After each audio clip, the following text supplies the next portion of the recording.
चिंबोरीचा रस्सा म्हटलं की तोंडाला पाणी येतंय।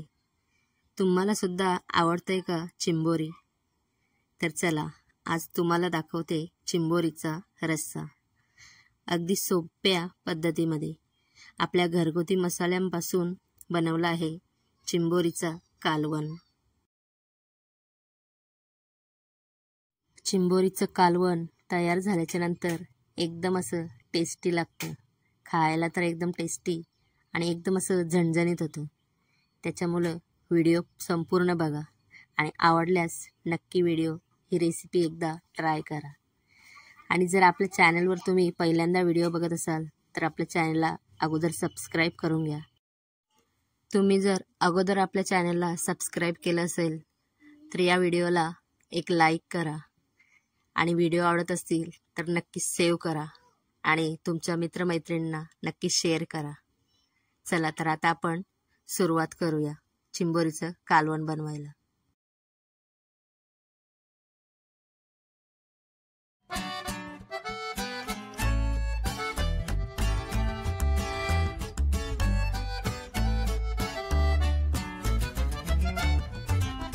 नमस्कार, सारिकाच किचन अँड ब्लॉग मध्ये तुम्हा सर्वांचं स्वागत आहे। तर आता नवरात्रीचे उपवास संपलेले आहेत सर्वांचं आणि सर्वजण आता नॉनव्हेज खाणार आहे। इथे आज आपण बनवणार आहोत चिंबोऱ्यांचा कालवण।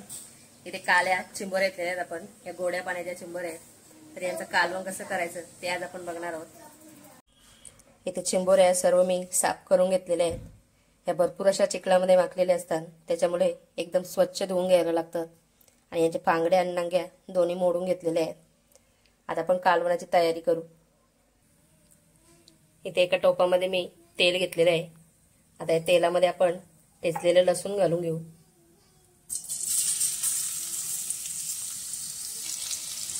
लसूण लालसर चांगलं भाजून घ्यायचं आहे।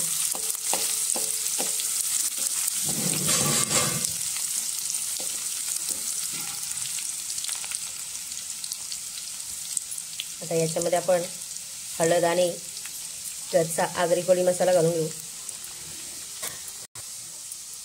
मसाले तेलावर छान असे परतून घेऊ।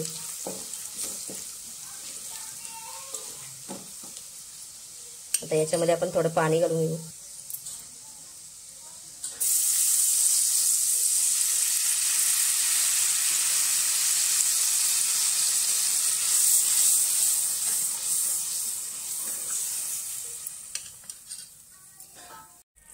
मसाले आता छान असे तेलावर शिजलेले आहेत। याच्यामध्ये थोडं पाणी टाकून ग्रेव्ही छान अशी शिजवून घेतलेली आहे। या ग्रेव्हीमध्ये तुम्ही बघू शकता फक्त लसूण, तेल, हळद आणि मसाला चारच गोष्टी आहेत, तरी सुद्धा ग्रेव्ही एकदम दाटसर झालेली आहे। आता याच्यामध्ये आपण एक पिकलेला टोमॅटो घालून घेऊ। तो पण छान असा मऊसूत शिजवून घेऊ।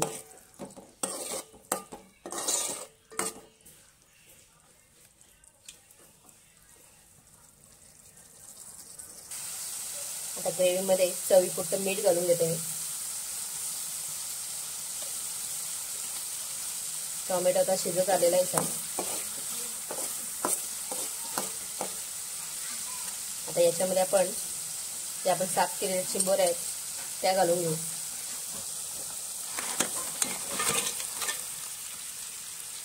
सर्व मिक्स करून घ्यायचं। सर्व मसाला आता चिंबोऱ्यांना लावून घेतलेला आहे, आपण चांगलं मिक्स करून घेतलेले आहेत चिंबोऱ्या। आता याच्यामध्ये आपण पाणी घालून घेऊ।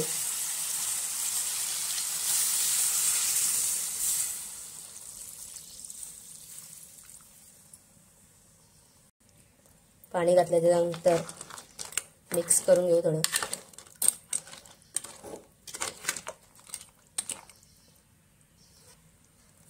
याच्या अगोदर आपल्या चॅनलवर बरेच अशा व्हिडिओ मी अपलोड केलेले आहेत, गोड्या पाण्याच्या चिंबोऱ्यांची, परत खाऱ्या पाण्याच्या चिंबोऱ्यांच्या, गावठी मुठे। तर आपल्या चॅनलवर एकदा नक्की जाऊन बघा, सर्व तुम्हाला नॉनव्हेजच्या रेसिपी बघायला मिळतील।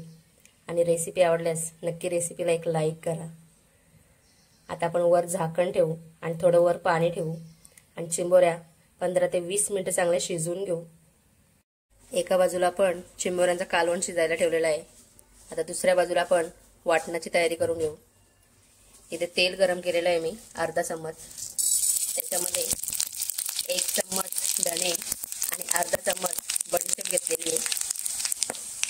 त्याच्यानंतर एक मोठा कांदा घेतलेला आहे चिरून, छान असं तेलावर परतवून घ्यायचं आपल्याला.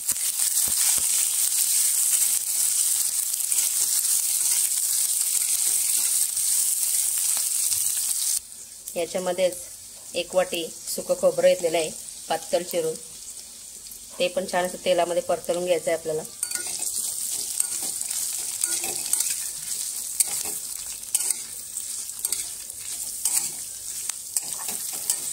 लालसर होईपर्यंत चांगलं भाजून घ्यायचं आहे सर्व.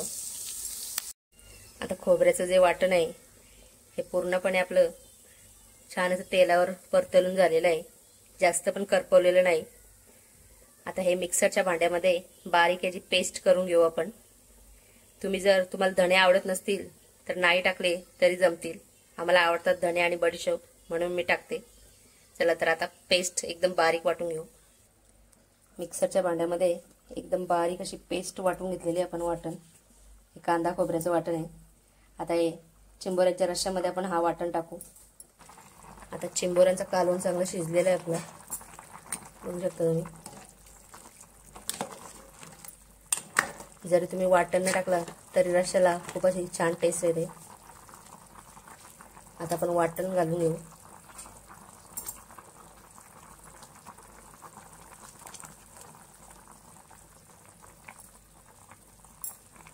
वाटणाचा 5 ते 10 मिनिटं वाटण शिजून घेऊ.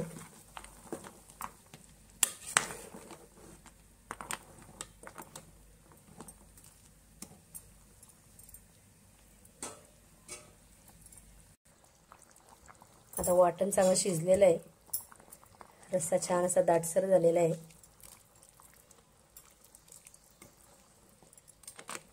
तयार आहे आपला गावठी चिंबोऱ्यांचा रस्सा. चिंबोऱ्या सुद्धा शिजलेल्या आहेत. शेवटी आता आपण गरम मसाला घालून घेऊ. थोडा मिक्स करून घेते. मीठ आपण पहिल्यांदाच टाकलेलं आहे त्याच्यामुळे मीठ आता घालायचं नाही. आता गरमागरम भातासोबत तयार आहे आपला चिंबोऱ्यांचा रस्सा खाण्यासाठी. चिंबोऱ्यांचा कालवण तयार आहे गरमागरम भातासोबत खाण्यासाठी. तर या तुम्ही पण जेवायला. तर आजचा व्हिडिओ कसा वाटला हे मला कमेंटमध्ये नक्की कळवा. आणि व्हिडिओ आवडला असेल तर या व्हिडिओला एक लाईक करा. आणि आपल्या चॅनलवर जर तुम्ही पहिल्यांदा व्हिडिओ बघत असाल तर आपल्या चॅनलला सबस्क्राईब करा. आणि अगोदर कोणी सबस्क्राईब केलं असेल त्यांनी या व्हिडिओला एक लाईक करा. भेटू आता अशाच एका नवीन व्हिडिओमध्ये.